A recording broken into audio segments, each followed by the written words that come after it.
As-Sunnah foundation যখন 30 ton ত্রাণের প্যাকেজিংয়ের ঘোষণা দেয়, বিশেষ করে 10 টন চাল, 10 টন চিরা এবং এর মধ্যে 10 টন খেজুর, সেই সময় এই ফান্ডের জন্য 3 টাকাও অ্যানাউন্সমেন্টে ছিল না।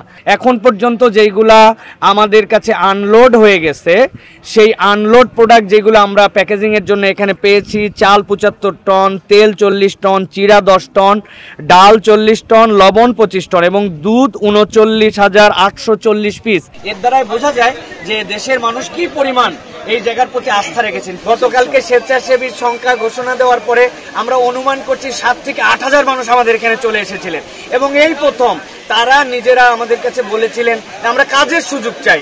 আমরা আসুন্না ফাউন্ডেশন জানেন যে আলহামদুলিল্লাহ গতকাল এবং তার আগের দিন থেকে ত্রাণ কার্যক্রমের চলমান আছে।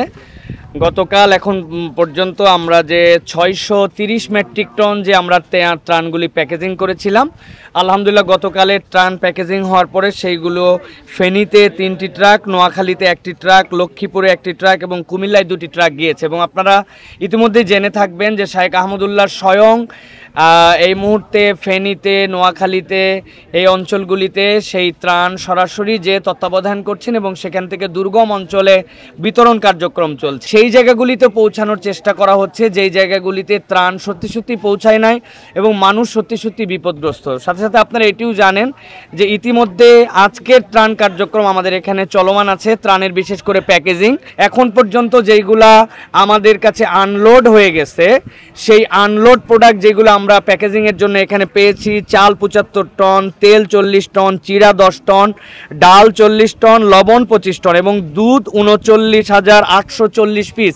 এইগুলি মোটামুটি আমাদের ভাইয়েরা ডাল যেই পরিমাণ নির্ধারণ করা হয়েছে, চাল যে পরিমাণ নির্ধারণ করা হয়েছে, এগুলি সব প্যাকেজিং চলতেছে। গতকালকে শাহেখ আহমদুল্লাহ একটা কথা বলেছেন, আমি সেই কথাটি রিপিট করতে চাই যে যখন এই ঢল এবং এই যে বাঁধ উপচায় আমাদের যে পানি আসলো এবং আমাদের নোয়াখালী, কুমিল্লা, তারপরে আমাদের ফেনী অঞ্চলে যে বিপর্যয়কর অবস্থা হয়, সর্বপ্রথম আসুন্না ফাউন্ডেশন এখানে আলহামদুলিল্লাহ ত্রাণ কার্যক্রম শুরু করেছিল। আসুন্না ফাউন্ডেশন যখন 30 টন ত্রাণের প্যাকেজিংয়ের ঘোষণা দেয়, বিশেষ করে 10 টন চাল, 10 টন চিরা এবং এর মধ্যে 10 টন খেজুর, সেই সময় এই ফান্ডের জন্য 3 টাকাও অ্যানাউন্সমেন্টে ছিল না। Redmi 13 স্টাইল বানাই দুনিয়া কাঁপায়।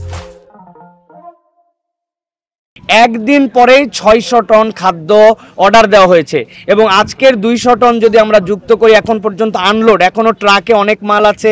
আপনারা জানেন ঢাকা শহরে দিনের বেলা অনেক বড় ট্রাক ঢুকতে পারে না। এইগুলো সব মিলিয়ে যে 800 সাড়ে 800 টন এখন পর্যন্ত প্যাকেজিং হয়েছে। আসুন্না ফাউন্ডেশন মনে করে যদি এটি প্রয়োজন পড়ে তাহলে ইনশাল্লাহ উত্তরোত্তর এটা আরও বৃদ্ধি পাবে ইনশাল্লাহ।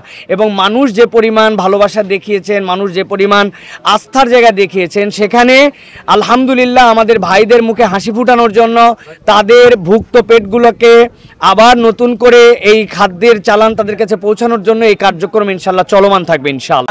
আসলে ভাইজান স্বেচ্ছাসেবীর সংখ্যা আমরা বলতে পারবো না।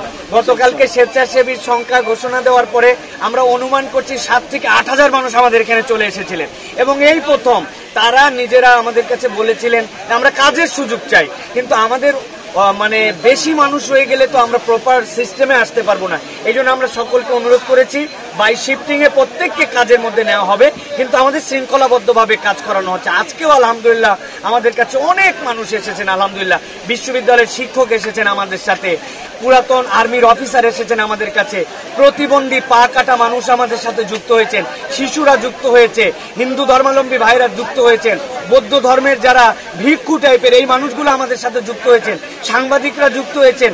কে নাই যে এখানে যুক্ত হন নাই? নিজের পরিচয় ভুলে সকলে আমরা মানুষের তরে এই পরিচয়ে সকলে এখানে কাজ করার জন্য এসেছিলেন। তাদেরকে আমরা আন্তরিক উষ্ণ অভ্যর্থনা জানাচ্ছি এবং জাযাকুমুল্লাহ খাইর।